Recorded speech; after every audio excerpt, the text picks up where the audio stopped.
आज हम लोग करने वाले हैं क्लास 9 हिंदी कृतिका पार्ट 1। आज जो हम लोग चैप्टर करेंगे उस चैप्टर का नाम है मेरे संग की औरतें का।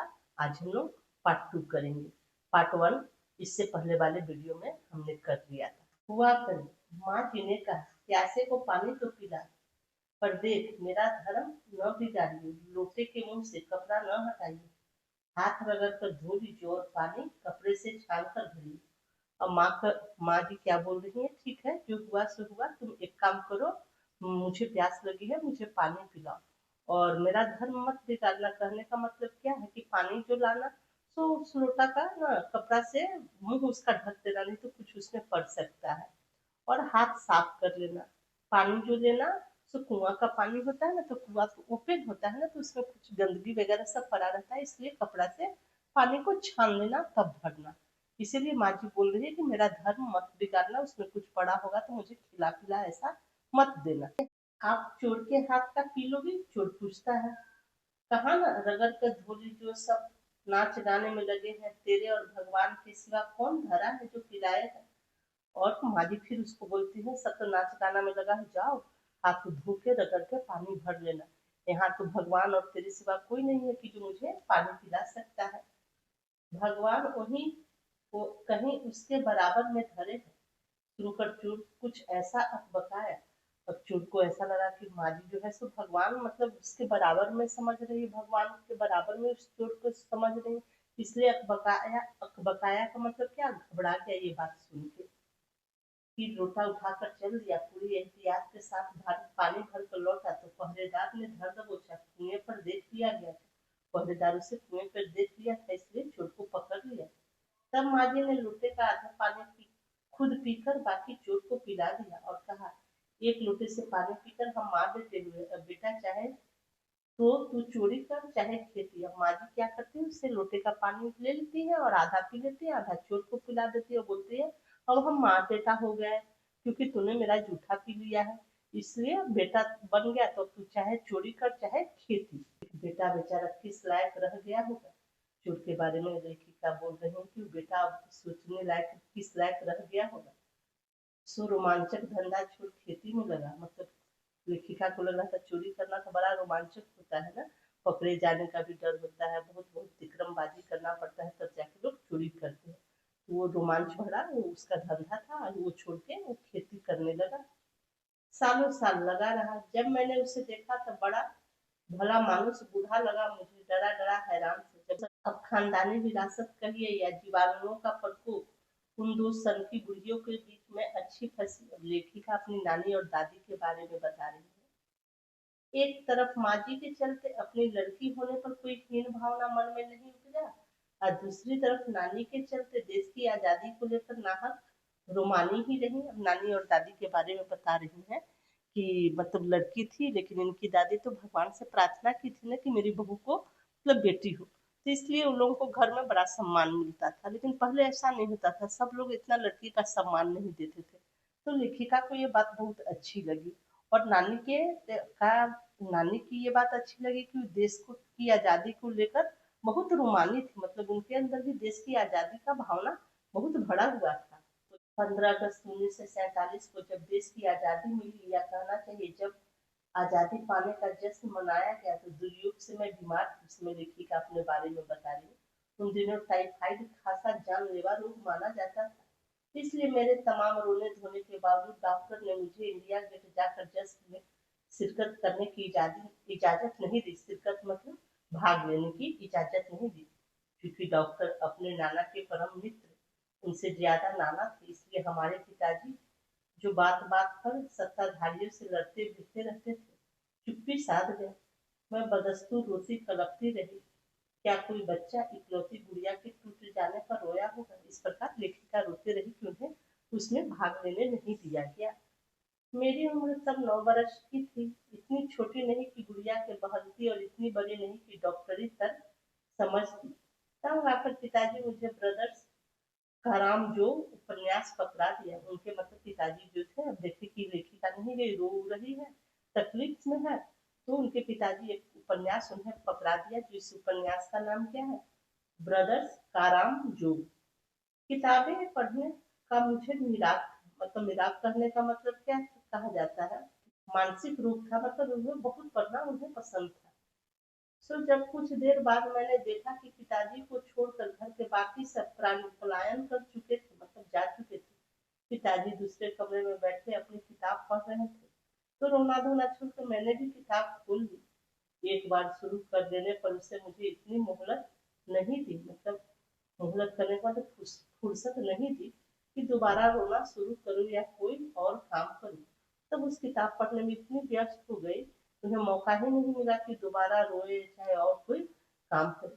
उस वक्त ब्रदर्स का आराम जो मुझे देने में क्या तुक थी, तब मेरी समझ में नहीं आई। किताब कितनी समझ में आई वो तब तक नहीं जानती, क्योंकि उसके बाद इतनी बार पढ़ी कि सारे पाठ आपस में गड़बड़ हो गए। तो किताब इतनी बार आपस में पढ़ी कि वो गड़बड़, मतलब गड़बड़ का क्या मतलब होता है, मिक्स हो गए। पढ़ी कि सारे पाठ आपस में गड़बड़ हो गए। कितनी पहली बार बार में पल्ले पड़ा, कितना बार कहना मुश्किल है।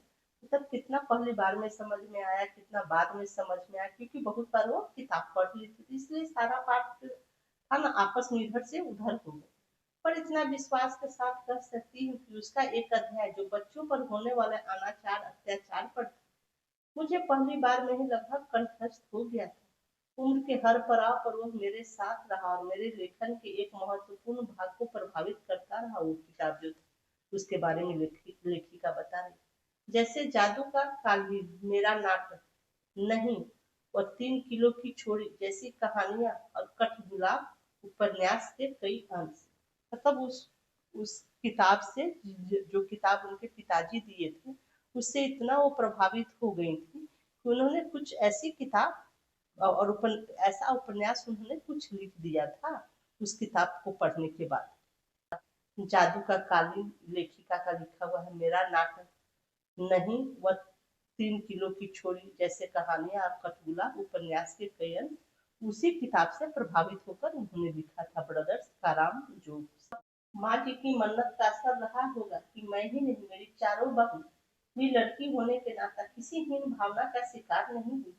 नानी, माँ और परदादी की परंपरा बरकरार रखते हुए लीड पर चलने से भी इनकार किए रहे। पहली लड़की जिसके लिए मन्नत मांगी गई थी वो मैं नहीं, मेरी बड़ी बहन मंजुल भगत थी। घर का नाम था रानी, बाहर का मंजू। लेखिका अवतार हुआ मंजुल भगत, क्योंकि लिखना शादी के बाद शुरू की और अपना नाम बदलकर पति का ग्रहण करने में कोई हीन भावना आड़े नहीं आई, इसलिए पैदाइशी जैन नाम छोड़ भगत बनी। अपनी बड़ी बहन के बारे में लेखिका बता रही है। दूसरे नंबर पर मैं थी। घर का नाम उमा, बाहर का मृदुला। मैंने भी शादी के बाद लिखना शुरू किया, सो बतौर लेखिका नाम चलता चला मृदुला गंध। मुझे याद है जब हमने लिखना शुरू किया, लेखिका अब अपने बारे में बता रही है, उससे कुछ पहले नारीवाद का चलन हुआ। शादी के बाद नाम न बदलने का रिवाज उसी ने चलाया था। मन्नू भंडारी का हवाला देकर हमसे पूछा भी जाता था कि आप लोग इतनी पोंगापन थे, घर गुस्सू क्यों हो, नाम क्यों बदला। हमारे पास इसका कोई ढंग का जवाब नहीं होता था, अब भी नहीं है, पर नाम बदलने से अपने व्यक्तित्व का कोई नुकसान होते मैंने नहीं देखा। लेखिका बता रही है कि शादी के बाद ऐसा अक्सर होता था कि नारी सबका जो होता था ना सो नाम बदल दिया जाता था, लेकिन मन्नू भंडारी जो थी सो ऐसा नहीं की थी। तो मन्नू भंडारी लोग से ऐसा पूछती थी कि क्यों ऐसा होता है कि तुम लोग नाम बदल देते। तो लेखिका ऐसा बोलती कि नाम बदलने से ऐसा, नाम बदला जाता है लेकिन इससे कोई फर्क नहीं पड़ता, क्योंकि उनके व्यक्तित्व में कोई परिवर्तन नहीं आता, केवल नाम ही चेंज होता है। पूछने को तो पिताजी से लोग यह भी पूछते थे, 5 बेटियों से आपका मन नहीं भरा जो हर बेटी के दो दो नाम रखे हैं। उससे छोटी बहन का घर का नाम है गौरी और बाहर का चित्रा, वही नहीं लिखती। उसका उसका कहना है वो इसलिए नहीं लिखती क्योंकि घर में कोई पढ़ने वाला भी तो चाहिए। खैर उसके जब चौथी पांचवी बेटियां पैदा हुई तो पिताजी ने इतनी बात जमाने की सुनी कि उनका एक ही नाम रखा। तब ये 3 बहन जो थी उनका दो दो नाम था और बाद बाकी की जो बहन हुई, 2 बहन जो और हुई चौथी पांचवी, तो लेखक के पिताजी ने उन लोगों का एक ही नाम रखा, डबल नाम नहीं रखा। 5 बहनों के बाद एक भाई भी हुआ, राजीव। मजे की बात है कि बीच की 2 बहनों ही लेखन से बची रही। अचला और राजीव फिर उसमें जा फंसे। और अचला और राजीव जो एक भाई और एक बहन थे, वो भी लेखन में ही लगा था। जैसे लेखिका सब है ना, लिखती है कविता उपन्यास लिखी, तो दो बहन को लेखन में रुचि नहीं था, लेकिन भाई जो था उसको लेखन में रुचि था। और अचला जो बहन थी उसने भी लेखन में रुचि था। अचला मुझसे 8 साल छोटी है, लेखिका बता रही, और वक्त के बदलाव की लाज रखते हुए अंग्रेजी में लिखती है।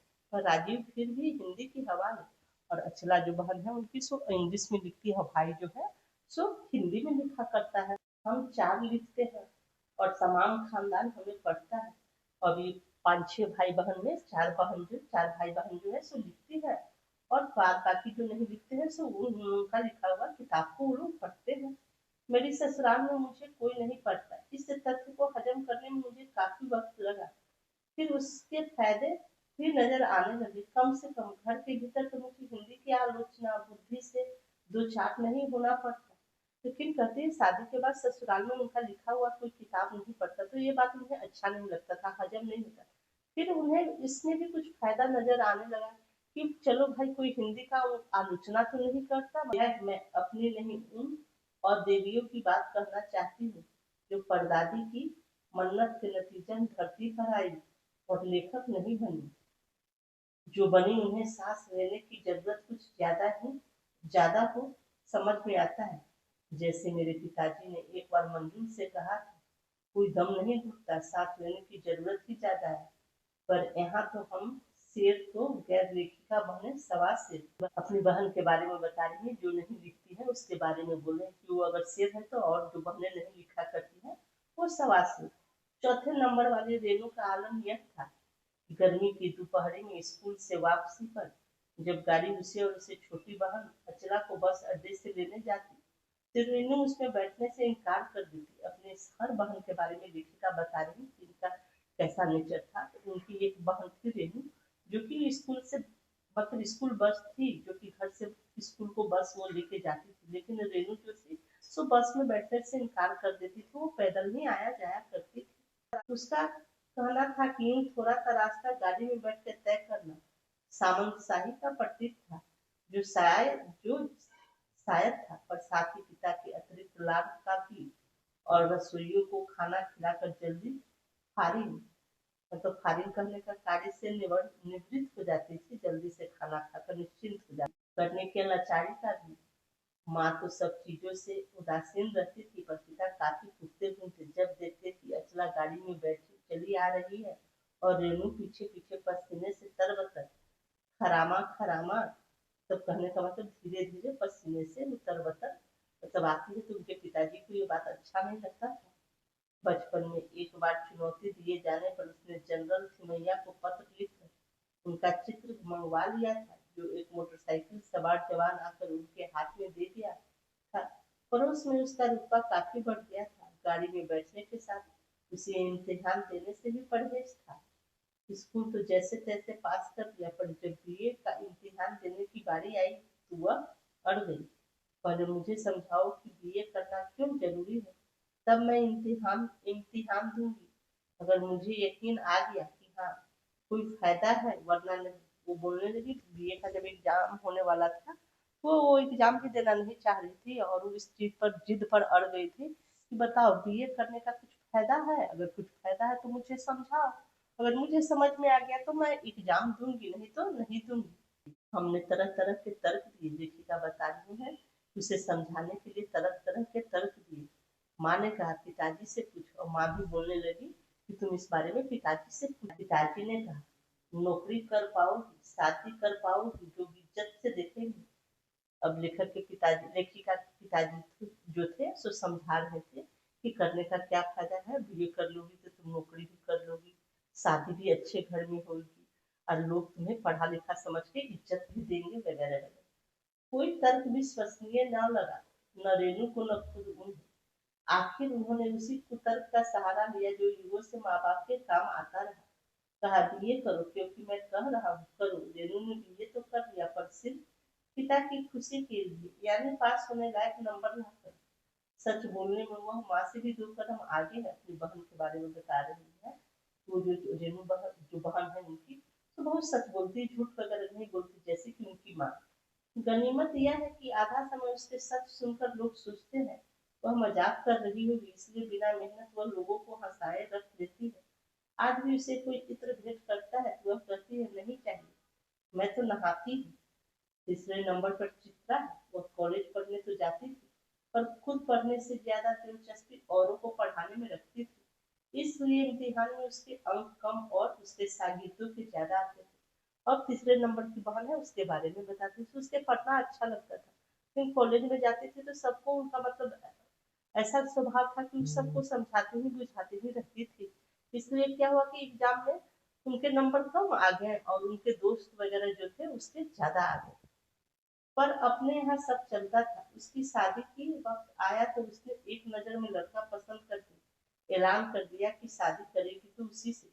मुश्किल यह था कि हमारे माँ बाप के नहीं, खुद लड़का भी उसके निर्णय से वाकिफ था, मतलब पता था उसे कि लड़का को भी पता था कि वो उसे पसंद करती है, पर उसका कहना था वो जो सोच देती है करके रहती है। तो उसकी शादी उसी लड़के से हुई। कोई मुश्किल पेश नहीं आती। क्यों? उसने कहा मैंने पहली मुलाकात में ही उसे बतला दिया था कि मैं जो सोच लेती हूँ होकर रहता है। उसने बात आगे खींची नहीं, पहली ही मुलाकात में ही हथियार डाल दिए। लड़का को पहले ही बता दी थी जब उससे मिली थी कि मैं तुम्हें पसंद करती हूँ, आज जो मैं सोच लेती हूँ करती हूँ। तो लड़का समझ गया था, इसलिए लड़का भी उनकी बात में राजी हो जाता है। हम में सबसे छोटी बहन अचला काफी दिनों तक कुछ कम खिसकी मालूम पड़ती रही। पिता का कहा मानकर पहले अर्थशास्त्र किया, फिर पत्रकारिता में दाखिला लिया, ढंग से पढ़ाई की, पास हुई, फिर पिता की पसंद से शादी भी कर दी, पर उसके आगे लीक पर नहीं चल पाई। घबराकर मन में ज्यादा रुचा नहीं और मंजुल और मेरी तरह उम्र के 30 बरस पास करते ही लिखने का रोग लगा लिया। फिर अपनी बहन अचला के बारे में बता रही है। घर गृहस्थी में भी कुछ दिन लगी रही, फिर उससे उब गए तो फिर उनका भी मन लिखने में लग गया। एक बात हमसे एक सी रही, घर बार को परंपरागत तरीके से हमने भले न चलाया, उसे तोड़ा भी नहीं। शादी एक बार की उससे कायम रखा, चाहे तलाक के कगार पे खड़ी चली हो, पर कगार तो डूबी नहीं। शायद इसलिए कि जैसा मैंने पहले अपने उपन्यास में लिख डाला था, हम सभी विश्वास करती होंगी कि मर्द बदलने में कोई प्रयोजन सिद्ध नहीं होता। घर के भीतर रहते हुए भी अपनी मर्जी से भी जी लो तो काफी है। शादी के बाद मैं बिहार के ऐसे छोटे कस्बे, कस्बे का नाम है डालमिया, डालमिया नगर में रही, जहाँ मर्द औरतें चाहे पति पत्नी क्यों न हो, पिक्चर देखने भी जाते तो अलग अलग दरबों में बैठते। मैं दिल्ली से कॉलेज की नौकरी छोड़कर वहां पहुंची थी और नाटकों में अभिनय करने की शौकीन रही थी। मैंने उनके चलन से हार नहीं मानी। साल भर के भीतर उन्हीं शादीशुदा औरतों को पराया मर्दों के साथ नाटक करने के लिए भी मना लिया। तो वहाँ छोटा सा कस्बा था तो वहाँ था कि औरत और मर्द जो थे एक साथ अगर पति पत्नी हुए तो पिक्चर वगैरह भी नहीं देखते थे। लेकिन लेखिका जब वहाँ रहने लगी तो साल भर में कुछ लोगों को इस प्रकार चेंज कर दी कि औरत मर्द मिलके भी पराया मर्द मिलकर नाटक वगैरह भी साथ करने लगे। अगले 4 साल तक हमने कोई कई नाटक किए। अकाल राहत कोष के लिए उन्हीं के माध्यम से पैसा भी इकट्ठा किया, नाटक के माध्यम से। वहां से निकली तो कर्नाटक के और भी छोटे कस्बे बागलकोट में पहुंच गए। तब तक मेरे 2 बच्चे हो चुके थे, बेटी का अपने बारे में बता रही हूँ, जो स्कूल जाने लायक उम्र पर पहुंच रहे थे, पर कोई ढंग का स्कूल नहीं था। लोगों की राय पर मैंने पास के कैथोलिक बिशप से दरख्वास्त की कि उनका मिशन वहाँ के सीमेंट कारखानों की आर्थिक मदद से हमारे कस्बे में एक प्राइमरी स्कूल खोल दे। पहले उन्होंने कहा क्योंकि उस प्रदेश में क्रिश्चियन जनसंख्या कम थी, इसलिए वो वहाँ स्कूल खोलने में असमर्थ थे। मैंने गैर क्रिश्चियन बच्चों को भी शिक्षा पाने के लायक सिद्ध करते हुए अपना इस इसरार मतलब आग्रह जारी रखा कि भाई उनसे निवेदन कर रही थी। तब उन्होंने कहा कि हम कोशिश कर सकते हैं, बशर्ते हमें यकीन दिलाएं कि वह स्कूल अगले 100 वर्षों तक चलता रहेगा। मुझे गुस्सा आ गया। मैंने कहा स्कूल को छोड़िए, किसी के भी बारे में यकीन नहीं दिलाया जा सकता कि वह अगले 100 वर्षों तक चलेगा। वो भी गुस्सा खा गए, बोला खुदा का लाख शुक्र है बच्चे के न पढ़ पाने की समस्या आपकी है, मेरी नहीं। अब लेखिका बोलने लगी कि भाई वो बोलने लगे कि ऐसा कहो, ठीक है स्कूल तो खुलवा सकते हैं लेकिन तुम इस बात का गारंटी लो स्कूल 100 वर्ष तक चलना चाहिए। तो लेखिका को इस बात पर गुस्सा आता है, वो बोलती है किसी की गारंटी नहीं दी जा सकती। बात कड़वी थी पर 100% सच। कि आगे सिर झुकाने की हमारी बचपन की आदत थी। सो मैंने तय किया कि मैं खुद अंग्रेजी, हिंदी, कन्नड़, 3 भाषाएं पढ़ने वाला प्राइमरी स्कूल वहाँ खोलूंगी और कर्नाटक सरकार से उसे मान्यता भी दिलवाऊंगी। वहाँ के अनेक मेहनती और किसके लोगों की मदद से यह व्रत पूरा हुआ। मेरे बच्चे तथा अन्य अफसरों के बच्चे उसी स्कूल में पढ़े। बाद में अलग अलग शहरों के अलग अलग ख्यात स्कूल से दाखिला भी पा गए। ऐसे अनेक मौके आए जब मैंने उन्हें जिद्दीपन के नमूने पेश किए, पर सबसे ज्यादा उसने मंच पाया मेरे लेखन में, जो शुरू से अब तक लीक से खिसका अपनी राह खुद तलाशता रहा है।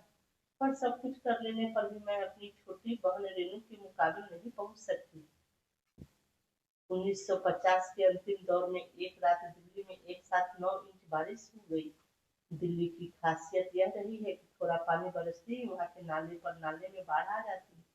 पुलों के नीचे पानी भर जाता, तमाम यातायात ठप हो जाता है। दिल्ली में जब पानी आता है तो क्या होता है, नाला वगैरह में पानी भर जाता है, जो पानी वो नाला से निकल के सड़क पर आ जाता है, जिसकी वजह से यातायात ठप हो जाता है, मतलब गाड़ी सवारी नहीं चलती है। इस कयामती बारिश के बाद तो सरकारी दफ्तर के पहले तल्लों से फाइलें पानी में तैर आई थी। जो ग्राउंड फ्लोर पर था पानी घुस गया था, तो सरकारी फाइल वगैरह जो था, ऑफिस वगैरह था, सब क्या हो गया था, बाहर निकल आया था, मतलब पानी पर तैरने लगा था। जाहिर है कि रेनू की स्कूल की बस भी उसे लेने आई। रेनू ने कहा, कोई बात नहीं, मैं पैदल चली जाऊंगी। सबने समझाया, स्कूल बंद होगा, मत जाओ। उसने कहा, आपको कैसे पता चला? इस सवाल का माकूल मतलब, माकूल करने का मतलब मुनासिब, इस सवाल का कोई मुनासिब नहीं है कि आपको कैसे पता चला कि स्कूल मतलब बंद है। रेनू जो थी सो बस से नहीं जाना चाहती थी, बाढ़ भी आया था। जवाब किसी के पास नहीं था। हमारे यहाँ फोन जरूर लगा हुआ था, स्कूल में भी रहा होगा, बारिश के चलते वह ठप पड़ा था, फोन काम नहीं कर रहा था। तो रेनू अकेले पैदल स्कूल चल दी। गनीमत यह थी कि बारिश एक मुश्त बरस लेने के बाद थम गई थी उस समय। सड़कों पर पानी था और बरस नहीं रहा था, तो रेनू 2 मील पैदल चलकर स्कूल पहुंची। जैसे हमने कहा था, वह बंद था, मतलब स्कूल बंद था बारिश की वजह से, और पानी चारों तरफ आ गया था ऐसे। लेकिन रेनू जो थी से 2 मील पानी में चलकर स्कूल पहुंच गई थी। चौकीदार रेनू को देख दंग रह गया, पर रेनू का कोई मलाल नहीं था। वह वापस 2 मील चलकर घर पहुंच गई। सबने कहा, हमने पहले ही कहा था।